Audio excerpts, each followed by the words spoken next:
in touch with the people out there, you work in the private sector. And you're not necessarily cashing a government check that's guaranteed every month. You know, it's pretty hard to get fired when you work for the government. You pretty well have to commit a felony to do that, and then maybe you still don't do it. I'm the only candidate that spent his entire career literally working in the private sector. Even while I was mayor, I was required to hold a full-time job in the private sector. My two opponents, they've been cashing government checks for well over 20 years. Okay, speaking of, I gotta jump in. You know, this thing about cashing, I've been a prosecutor. I put people in prison. You know, we need people. Skip, you and I may disagree on the vision, but you have served this state well as an attorney general. I mean, we may differ where we go, but to talk about that, do you think Rudy Perpich wasn't in touch with people because he was a politician, or Skip's dad? I think that, Jesse, it's an absurd proposition. It really is. That is not fair. You should have asked me what the price of a Dairy Queen was. I can tell you that. I can tell you a lot of other things. Let's go to the Ball of America. This is the great debate from '98 for the governor of Minnesota. With 35 years of experience in law enforcement and public safety.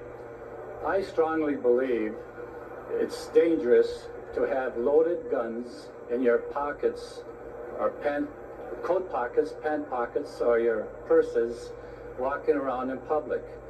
If this is your position, why don't we just all have holsters so we can know what we're up against? Listen to this clown. Each candidate Again, the great debate of '98. Let's start off, Jesse Ventura. Let's start with you. Well, for me, it's simple. You can set the standard at where you want to set it, but I do not believe that it should be subjective. I believe it should be objective.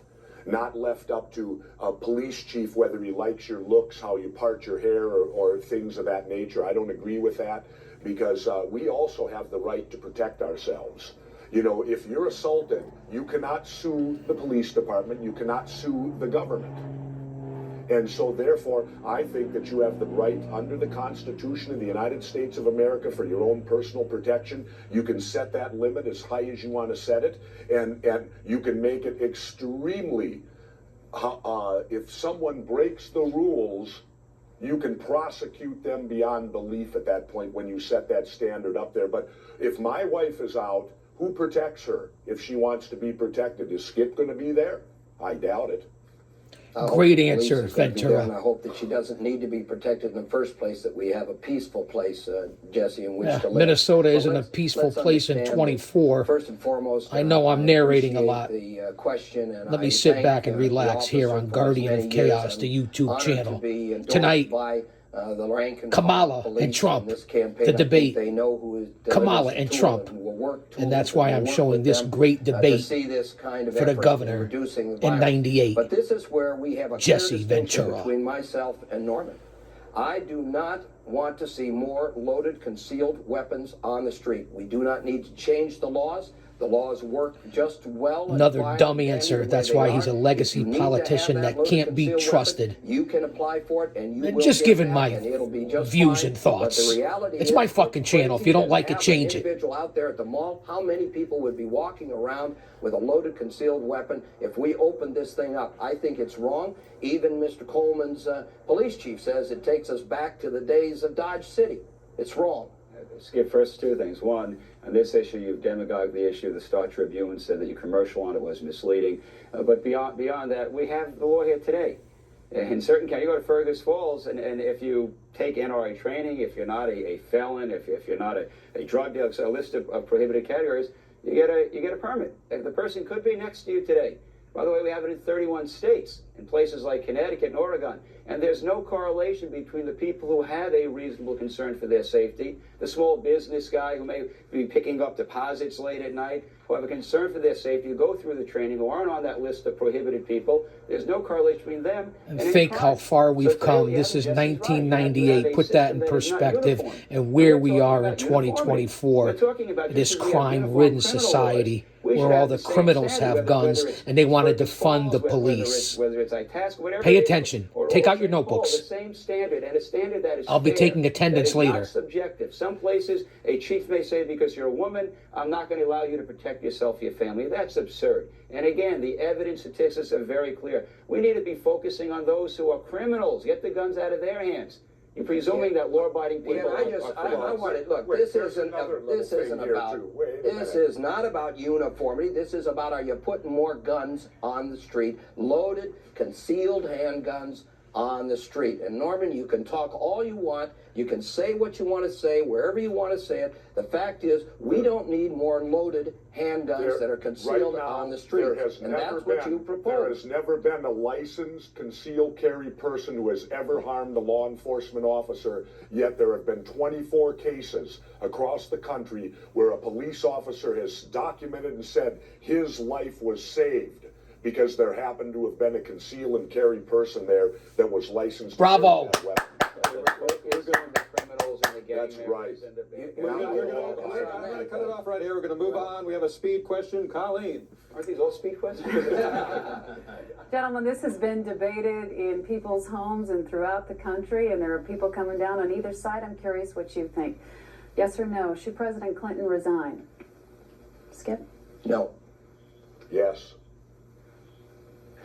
Let the process go through. Yes, I he say should go, have. and we have a constitutional process that this has was to a be yes or observed. Okay, it was yes or no. Okay, let's go to Jeff for a regular question. Okay, I want to ask you about the Minnesota lottery. Voters have a chance to decide where some of that money goes this election.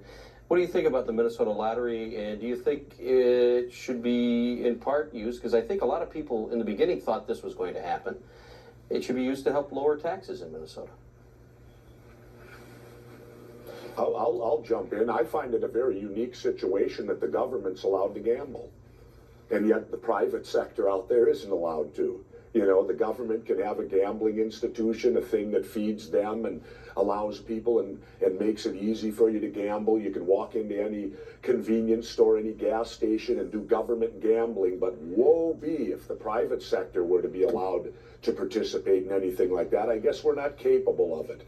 Again, you've got government being our parents again out there for us. As far as the money end of it goes, it's out there, it exists. Maybe lowering taxes would be a nice way to do it, but I don't particularly like the idea of people gambling to lower taxes, because that's going to fall on the people who fall prey to gambling to begin with, and then the taxes get lowered accordingly like that.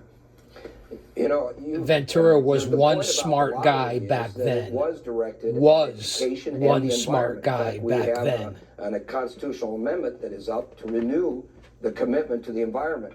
If those dollars are not there from the lottery, then either we're not going to protect our environment, we're not going to provide the resources in education, or we're going to have to find some other means of where those resources are. I think, in fact, it is reducing those taxes and that tax burden in that sense. So it is that kind of a situation. The people of Minnesota, through their elected representatives, decided that this is what they would allow in terms of public gambling. Frankly, I'm not personally in favor of it, but that's what they decided, and that's where we ought to be making sure that it's honest, that the game is played with integrity, and that it's used for the specific purposes that are designated. The way to cut taxes is to cut spending, to do things to generate more economic growth. You don't want to use lottery money to cut taxes. It is being used for education, the environment. And by the way, I think we all join in support of Constitutional Amendment number 1, which is to extend the life of that environmental trust fund. That's important. But you cut taxes when you keep a lid on spending, you generate economic growth. Not, by the way, with the Humphrey tax and spend program, but by putting a lid on spending. I've got to respond. You know, Norman, you always say tax and spend and all of that. The fact is, you got more than 26 proposals out there. You haven't laid out one iota worth of a budget that says how you're going to fund those things. And so, you know, you're not being straight with the people. Set your priorities, let them know what those priorities are, and quit promising to every single person. Skip, if you do set the priorities, you say that we're spending 1 out of every $6 you spend today goes to state and local governments. The difference between Skip and myself. We've got a $23 billion budget. I've made it very clear. We're going to figure out ways to live within that, Skip. What you got is you have a spending promise for everyone. No, for everyone. There you go again. I'm sorry, but that. I want to get back to what we were talking about. Well, I want to get back to what we were talking about, because he knows that's not true. Jesse said that he doesn't want the gamblers to be paying and helping it to lower the taxes, but at the same time, Jesse, I've heard you say before that you would support gambling to help build a new stadium. Well, no, what I would support if like say the Twins need a new stadium, I will not support $1 of public tax dollars, but maybe they ought to build this stadium with a casino in it to help support it. Mr. Humphrey, the stadium situation, I have to get to you because the stadium here is named after your father, who said the Twin Cities would be a cold Omaha without professional sports. So We do you got have a great plan to try and professional save them? sports. We got a Vikings team that's going all the way to the Super Bowl.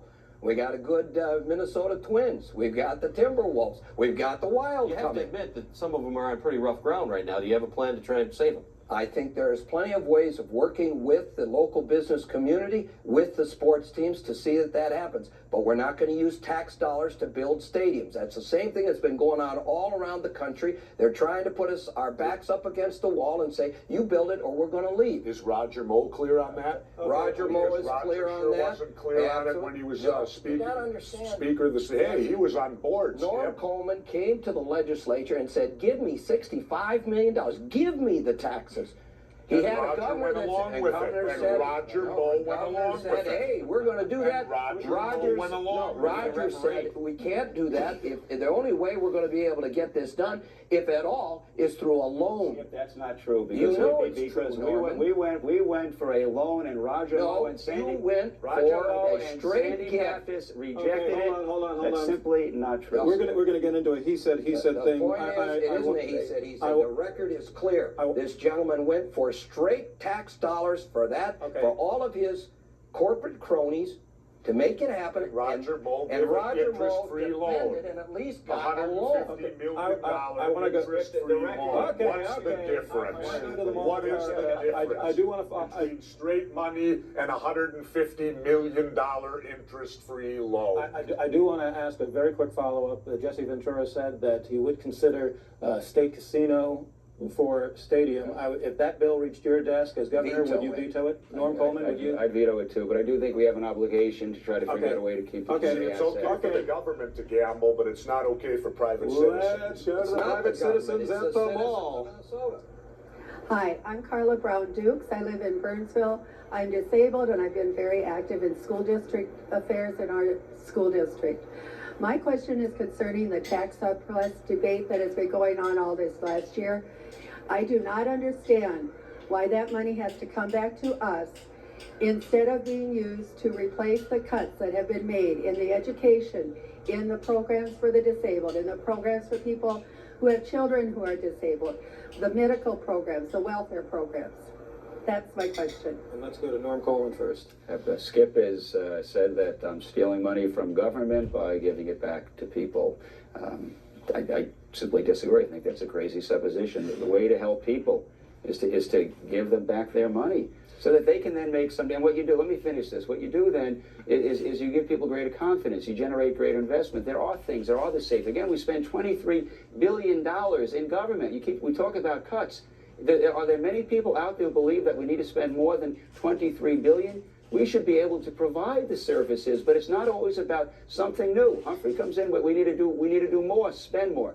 So the fact is, what I've proposed is taking that money in the end, you're right, cutting taxes to give you more economic freedom, give you more opportunity, grow more jobs, and in the end, have government have the ability to do the things it should do. Was I clear that she was talking about the surplus money that and giving it back? Is that what she was saying?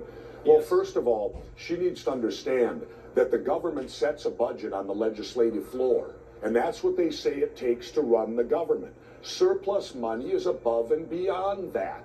That is not what the government said they were going to do. I am the only candidate that said give the $4 billion back, which would have come out to over $1,000 for every man, woman, and child in this state. But yet they jumped in, the Republicans and Democrats spent it, bonded us to the tune of $1 billion, laid more debt on us, and increased the growth of government almost 16%. And gave $2 billion back in property tax relief. No, Jesse. $1 billion, Skip. But on the point flip is- side, they raised my property value. That's a shell game. Don't come across with me on that. The point is Where's the $2 that billion? you need to not only cut taxes permanently, and that's what I have proposed, $1 billion worth of permanent income tax cuts and those $300 million plus of permanent property tax relief cuts, but then you need to invest.